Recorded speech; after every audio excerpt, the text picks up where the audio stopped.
Assalamualaikum warahmatullahi wabarakatuh. Perkenalkan nama saya Temi Indah Setiawati. Saya mewakili dari kelompok 13 ingin mempresentasikan tentang tahap pengembangan sistem bakar berbasis pengetahuan.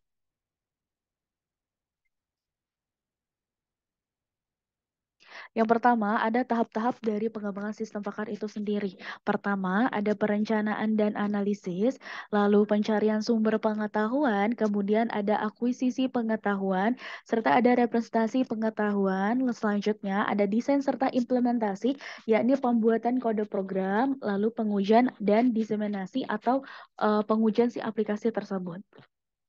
Akuisisi pengetahuan, tujuan dari sistem pakar ini, teman-teman ya, untuk mentransfer keahlian dari seorang pakar ke sistem komputer dan kemudian ke manusia lain ya, yang bukan ahlinya. Lalu kegiatannya sendiri itu ada akuisisi pengetahuan, ada representasi pengetahuan, ada kesimpulan pengetahuan, serta ada transfer pengetahuan ke penggunanya. Kemudian ada perencanaan serta analis ya. Berikut ini adalah tahap pertama ya teman-teman ya untuk membuat sebuah sistem pakar, yakni pertama mendapatkan gambaran pengetahuan yang dibutuhkan dalam pengembangan sistem pakar. Kemudian mendefinisikan nih kira-kira ruang lingkup sistem pakar yang akan dibangun akan seperti apa. Kemudian perencanaan dan analisis teknologi yang digunakan dalam pengembangan sistem ini itu seperti apa. Kemudian sumber pencarian pengetahuan ya bisa dari target atau pakar dan pelaku dan eksplisit seperti temuan, jurnal, buku, artikel ilmiah, SOP dan lain-lainnya. Kemudian, representasi pengetahuan ini yakni kegiatan mengkonfigurasi fakta-fakta dan pengetahuan yang didapatkan dari pakar atau domain expert dari dan sumber-sumber pengetahuan lainnya. Kemudian, dilakukan pemetaan pengetahuan atau knowledge mapping, teman-teman ya, dan penentuan teknik penyimpanannya dalam basis pengetahuan, yakni knowledge base. Pengetahuan juga dapat dimasukkan ke dalam program komputer atau kita sebut database-nya. Lalu kemudian desain sistem atau implementasinya tersebut ya. Desain sistem ini ada tiga teman-teman ya. Ada desain interface, ada desain fisik, ada desain logika. Desain interface ini berfokus pada interaksi sistem dengan pengguna, input dan output yang interaktif serta efisien bagi penggunanya. Kemudian ada desain fisik teman-teman ya. Desain fisik ini adalah desain database dan file berfokus pada struktur dan data yang digunakan secara rinci. Desain logika adalah desain sistem di mana bagaimana mengembangkan secara umum input proses pengolahan informasi, output penyimpanan database, aktivitas kontrol sesuai dengan yang direncanakan pada tahap awal yaitu analisis. Kemudian ada implementasi sistemnya. Implementasi sistem ini adalah penerapan nih teman-teman ya dari hasil analisis yang awal tadi dan desain yang sebelumnya ke dalam bahasa pemrograman tertentu agar sistem dapat digunakan oleh calon penggunanya. Bahasa pemrograman yang digunakan itu antara lain Axis, Axis Inc., The Expert System, Expert. Pertama ada PHP and MySQL, PHP dan MySQL untuk sistem pakar pakar berbasis web dan open source. Lalu kemudian ada ASP dan SQL Server untuk sistem pakar berbasis web dan berbayar, serta ada Axis Inc. ya ini The Expert System Expert ya. Kelebihan dari sistem pakar sendiri teman-teman ya, pertama itu kepakaran manusia ini sangat jarang sekali kita temui. Lalu manusia akan mengalami kelelahan secara fisik dan mental bila melakukan pekerjaan berat. Makanya dibutuhkan sebuah sistem pakar agar memudahkan pekerjaan berat tersebut. Kemudian manusia memiliki keterbatasan dalam mengingat. Jadi dibuatlah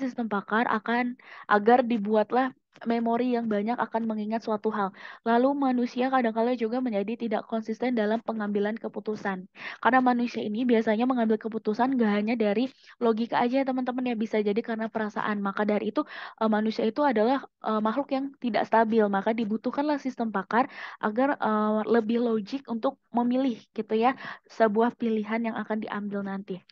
Manusia memiliki keterbatasan dalam berpikir ya, yang tadi sama nih seperti yang tadi aku bilang.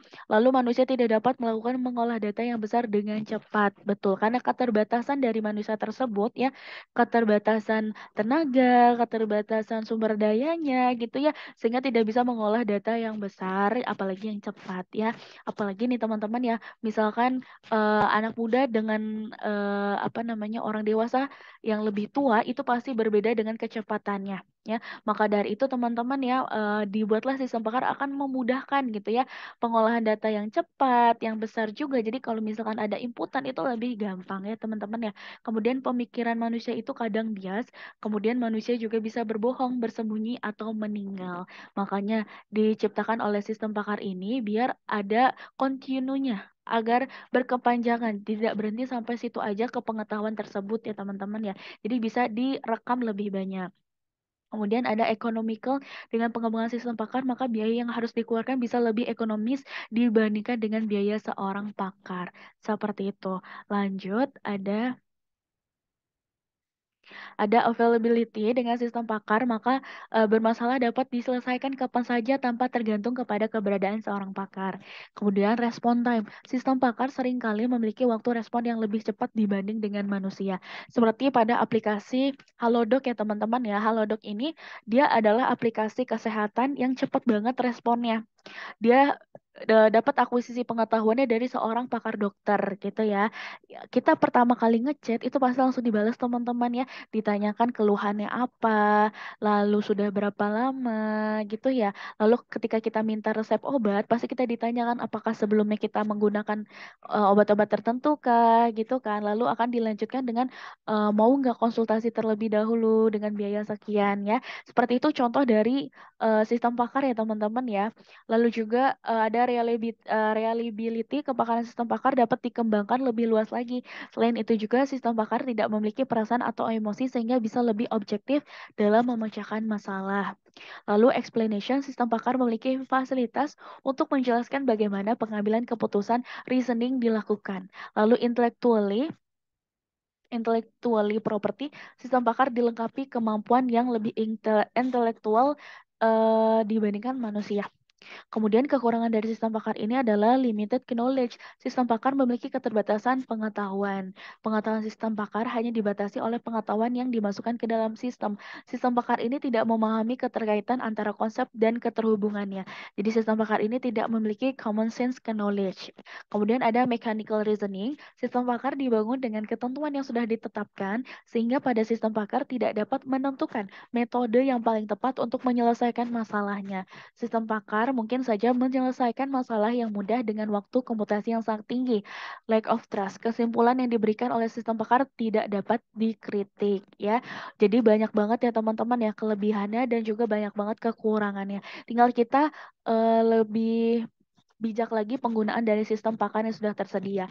Dan mungkin teman-teman yang lain juga mudah-mudahan kita juga bisa menciptakan sistem pakar yang baru dan memudahkan kinerja kita tentunya di bidang-bidang IT ya. Lalu apa namanya di negara kita memudahkan banget ya. Semoga kita bisa menciptakan aplikasi yang benar-benar bagus untuk negara kita sendiri ya. Terima kasih. Sekian presentasi dari kelompok 13. Mohon maaf apabila ada kurangnya eh, kurang dan salahnya dari saya, lebih dan benarnya itu dari Allah Subhanahu wa taala. Wabil taufiq wal hidayah. Wassalamualaikum warahmatullahi wabarakatuh.